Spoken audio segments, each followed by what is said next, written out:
Welcome to maths unlock channel. अगर आप channel पे नए हैं तो चैनल को सब्सक्राइब करें और बेल आइकन को हिट कर दें ताकि कोई भी वीडियो अपलोड हो तो आपको उसकी इन्फॉर्मेशन मिल जाए।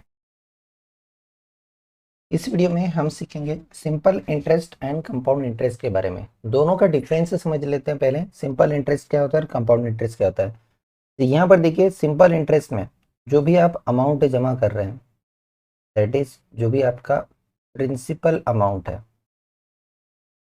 ये आपका जो प्रिंसिपल जो आपने शुरू में अमाउंट लिया है, बोरो करा है, जो आपने बोरो करा है, जो पैसा आपने उधार लिया है, उसको हम बोलते हैं प्रिंसिपल। इस पे जो इंटरेस्ट मिल रहा है वो सेम मिलेगा। देखिए, फर्स्ट ईयर में, सेकंड ईयर में, थर्ड ईयर में, तीनों रेट में दिख रहा है आपको, सेम जा रहा है। यहाँ पर जो इंटरेस्ट मिल रहा है ना, वो केवल प्रिंसिपल पर मिल रहा है, तो हर साल आपको उतना ही अमाउंट मिलता रहेगा, कोई चेंजेस नहीं। कंपाउंड इंटरेस्ट में क्या होता है, यहाँ जो इंटरेस्ट मिलता है वो प्रिंसिपल के अलावा जो आपने पहले साल में इंटरेस्ट अर्न करा उस पर भी मिलता है। प्रिंसिपल प्लस जो इंटरेस्ट है उस पे भी इंटरेस्ट मिलता है, मतलब इंटरेस्ट का इंटरेस्ट मिलता है। तो पहले साल में तो दोनों बराबर रहेंगे, सेकेंड साल में देखिए यहाँ ज्यादा अमाउंट बनेगा आपका, यहाँ थर्ड साल में और जितने जैसे टाइम बढ़ेगा अमाउंट बढ़ता रहेगा, इसको बोलते हैं कंपाउंडिंग। ठीक है, तो बैंक आपसे जो चार्ज करते हैं ना, वो इस तरह से, अगर आपने नहीं दिया तो उस पर ब्याज लगा, ब्याज का ब्याज लगा, इस तरह से बढ़ता रहता है। और अगर आप यही फाइनेंस अगर समझते हैं, तो जो आप मनी इन्वेस्ट करते हैं जैसे शेयर मार्केट में, म्यूचुअल फंड में, तो आपकी कंपाउंडिंग होती है, मनी की ज़्यादा ग्रोथ है। एफडी का जी आपका सिंपल इंटरेस्ट आ रहा है तो आपका पैसा नहीं बढ़ रहा उतना ही, लेकिन यहाँ पैसा बहुत तेजी से बढ़ता है। राइट, तो ये याद रखना है कि पहले साल के लिए दोनों सेम है, लेकिन कंपाउंड इंटरेस्ट में जैसे जैसे समय बढ़ेगा आपका पैसा ज़्यादा तेजी से बढ़ेगा। चलिए, सबसे पहले हम सिंपल इंटरेस्ट को कैलकुलेट करना सीखेंगे, फिर कंपाउंड इंटरेस्ट को। सिंपल इंटरेस्ट कैलकुलेट करना है, उसका फॉर्मूला है PRT/100। यहाँ पर P क्या है, P से मतलब है प्रिंसिपल, जो शुरू में मनी बोरो करा गया, जो भी हमने उधार लिया। R है रेट ऑफ इंटरेस्ट, किस रेट से इंटरेस्ट चार्ज हो रहा है, रेट ऑफ इंटरेस्ट। ठीक है, ये पर एनम लेंगे हम। और T है यहाँ पर कितने टाइम के लिए इंटरेस्ट ले रहे हैं। सिंपल इंटरेस्ट कैलकुलेट करने के बाद हम अमाउंट कैलकुलेट कर सकते हैं, प्रिंसिपल प्लस सिंपल इंटरेस्ट दोनों को जोड़कर टोटल अमाउंट है जो हमें वापस करना है। अगर आपको अमाउंट दिया है, सिंपल इंटरेस्ट दिया है, प्रिंसिपल पता करना है, तो अमाउंट में से सिंपल इंटरेस्ट को माइनस करके आएगा। इस क्वेश्चन में देखिए, a sum of 1000 is invested at 8% simple interest per annum, calculate the interest at the end of 2 year. तो यहाँ से हमें समझ में आ रहा है कि ये क्या दे रखा है, प्रिंसिपल दिया हुआ है, ये क्या दिया है, रेट दिया है, और ये क्या दिया है, टाइम दिया। PRT तीनों दे दिए, तो हमें सिंपल इंटरेस्ट अगर कैलकुलेट करना है तो PRT/100 हो जाएगा P/T/100। ये 100 के 2 जीरो से इधर के 2 जीरो कैंसल आउट हो जाएंगे, जो बच गया उसको मल्टीप्लाई करके आपका आंसर आ जाएगा। यहाँ तो 10 बचा, यहाँ पर 8, यहाँ पर 2, ये बनेगा 160 रुपीज़। ये क्या हो गया, सिंपल इंटरेस्ट। ठीक है, अगर अमाउंट फाइंड करने का बोला जाए तो हम अमाउंट भी फाइंड कर सकते हैं जो आपको वापस करना है 2 साल के बाद।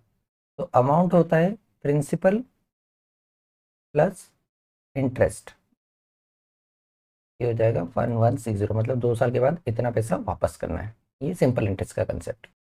अब हम देखेंगे कंपाउंड इंटरेस्ट का कंसेप्ट। ये नोट करिएगा कि पहले साल के लिए कंपाउंड इंटरेस्ट, सिंपल इंटरेस्ट दोनों ही सेम रहते हैं फर्स्ट ईयर के। सेकंड ईयर से कहानी चेंज हो जाती है, क्योंकि सेकंड ईयर पे आपको जो इंटरेस्ट मिल रहा है उस पर भी इंटरेस्ट मिलना शुरू हो जाएगा।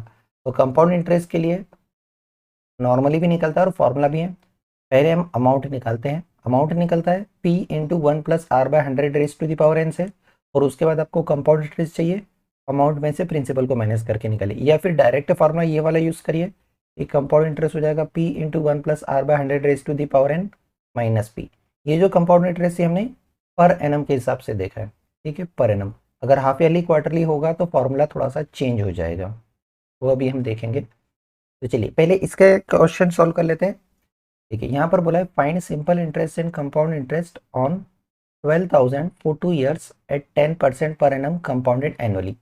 ठीक है, तो यहाँ पर जो प्रिंसिपल है वो तो 12,000 है, यहाँ पर रेट ऑफ इंटरेस्ट ये 10% है पर एनम, और यहाँ पर जो टाइम दिया हुआ है वो है 2 ईयर्स।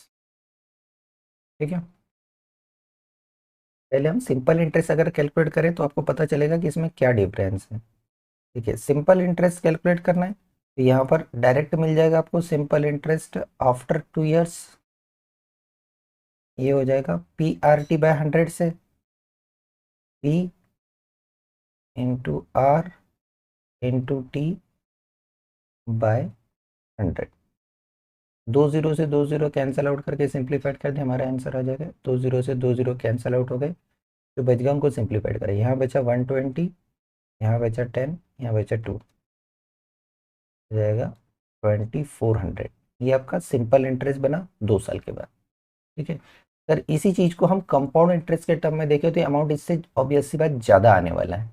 तो देखिए, जब हम कंपाउंड इंटरेस्ट कैलकुलेट करेंगे तो पहले हमें अमाउंट कैलकुलेट करना है और बाद में हमें कंपाउंड इंटरेस्ट। तो पहले अमाउंट कैलकुलेट कर लेते हैं। फॉर्मूला ये लिखा है P into 1 plus are by 100 raise to the power n. देखिए p that means principal 12,000 into 1 plus r that is 10 by 100 raise to the power n that is 2। ये बना हमारे पास 12,000। यहाँ देखिए ये 0 से 0 कैंसिल आउट हो जाएगा, यहाँ 10 बचा। एलसीएम ले लेंगे तो एलसीएम लेने के कारण ये 10 डिनोटर में हो जाएगा और यहाँ 10 प्लस 1 11 और इसकी पावर 2 हो जाएगी। ये हो जाएगा 12,000, 11 का स्क्वायर 1 to 1 और 12 का स्क्वायर 100। नाउ सिंप्लीफाइड करके हम आंसर लिख सकते हैं।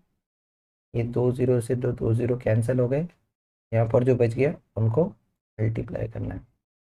यहाँ 120 बचा और यहाँ 1 to 1, दोनों को मल्टीप्लाई करेंगे तो हमें अमाउंट मिलेगा। ये हमें मिल जाएगा 14520। ये अमाउंट आया। अगर हम कंपाउंड इंटरेस्ट कैलकुलेट करने जाएं तो इस अमाउंट में से हमें प्रिंसिपल को माइनस करना पड़ेगा, दैट मीन्स 12,000 को। यहाँ से कंपाउंड इंटरेस्ट आएगा हमारा 2520। तो देखिए कंपाउंड इंटरेस्ट 2 साल के बाद ज़्यादा सिंपल इंटरेस्ट है। 1 ईयर के लिए तो दोनों सेम है, लेकिन 2 साल के बाद ज़्यादा हो जाता है। तो ये आपको ध्यान रखना है कि कंपाउंड इंटरेस्ट में हमेशा फ़ायदा होता है। फाइनेंस नॉलेज के लिए आपका काम आएगा। देखिए अगर आपको इंटरेस्ट जो है वो हम कंपाउंड हो रहा हाफ ईयरली बेसिस पर, तो इसमें क्या चेंज होता है अमाउंट के फॉर्मूले में, वो मैं आपको बता देता हूँ। जैसे हमें पता है कि अमाउंट का जो फॉर्मूला है वो है P into 1 plus are by 100 raise to the power N. अभी यहाँ पर कंपाउंड हाफ ईयरली तो रेट चेंज हो जाएगा और टाइम चेंज हो जाएगा। रेट अब कितना हो जाएगा, आधा। हाफ ईयरली है तो रेट जो पहले था उसका आधा हो जाएगा R/2। लेकिन हाफ ईयरली 1 साल में हाफ ईयरली अगर आप कैलकुलेट करते हैं तो 6th मंथ हाफ ईयर होता है और दूसरा 6 मंथ हाफ ईयर होता है। जब आप कंपाउंड करते हैं तो साल में 2 बार इंटरेस्ट कैलकुलेट कर रहे हैं, पहले 6 महीने पे, अगले 6 महीने, तो टाइम आपका जो एन था वो डबल हो जाएगा, मतलब 2n हो जाएगा। तो ये चेंज होगा। तो ये जो ईयरली बेसिस पे था, इस ईयरली को अगर आप हाफ ईयरली चेंज करेंगे तो ये अमाउंट का फॉर्मूला इस तरह से हो जाएगा। पी प्रिंसिपल तो वही रहना है 1, यहाँ आर के बदले R/2 हो जाएगा। ये हो जाएगा R/200 और raise to the power n के बजाय 2n। Capital R small R से कंफ्यूज नहीं होना है, ये वही है। ठीक है, रेट स्मॉल आर से समझे तो स्मॉल आर से। ठीक है, ये है हाफ ईयरली बेसिस पर। अब अगर क्वार्टरली बोला तो क्वार्टरली मतलब क्वार्टर मतलब 1 साल में 4 क्वार्टर होते हैं, 3-3 महीने का। तो देखिए first quarter, second quarter, third quarter और फोर्थ क्वार्टर। तो 3 मंथ यहाँ पर, ऐसे ही 3 मंथ यहाँ पर, 3 मंथ यहाँ पर, 3 मंथ यहाँ पर। तो 3 मंथ करके कितने हो गए टोटल, 4 बार आपको इंटरेस्ट कैलकुलेट करना हर 3 महीने बाद। तो यहाँ पर जो रेट है वो कितना 4 पार्ट में डिवाइड हो जाएगा, मतलब R/4।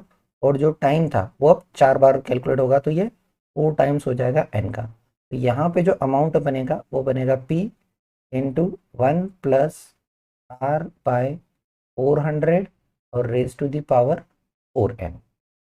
ऐसे ही मंथली बेसिस पर जब हम मंथली करेंगे तो ऐसे 1 2 3 करके कितने मंथ हो जाएंगे, ऐसे 12 मंथ हो जाएंगे। ठीक है, 12 मंथ मतलब रेट जो है आपका 12 बार डिवाइड हो जाएगा और टाइम आपको 12 बार इंटरेस्ट कैलकुलेट करना है।